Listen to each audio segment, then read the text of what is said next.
All journalists know that there's some things you don't write about and you don't talk about because you'll lose your job. And that's where the control is.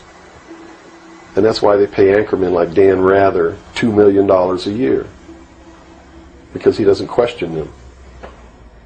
He knows that if he goes against them, he's going to lose $2 million a year. Do you think a man that looks pretty and sits in front of a TV camera for the 6 o'clock news is worth $2 million a year? No way. I don't care how long he works and I don't care what he does. There is no job worth $2 million a year.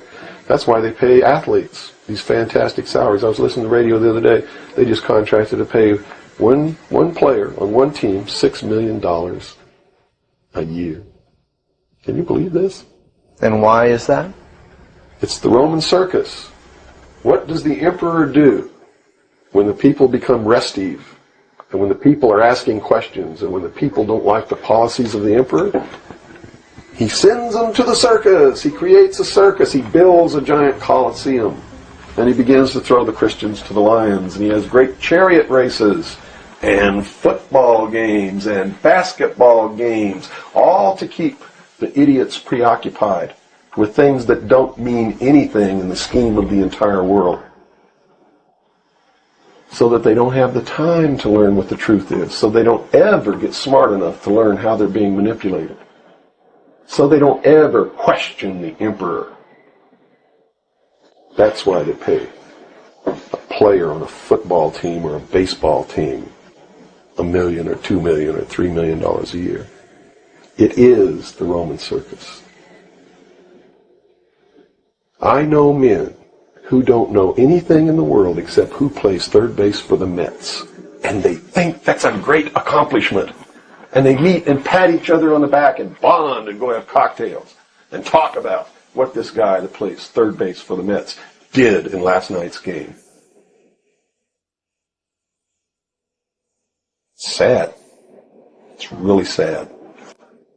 If people understand that a game is a game, if people understand that nobody, no matter what they do, is worth paying $2 or $3 million a year for, people should be able to get rich if they want to, by the sweat of their individual labor, okay?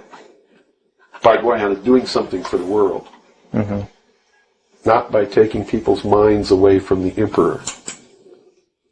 It's a game. Football's a game. Football's a game. But let me tell you something. When 150 of the most powerful men and women in the world can meet in secret in Baden-Baden, Germany, and plot the fate of billions, and nobody even cares about it. But 6 football players go to lunch together, and it's in the headlines across the country. You have a reflection of the society in which that exists. And it is a sick society that is doomed to self-destruction.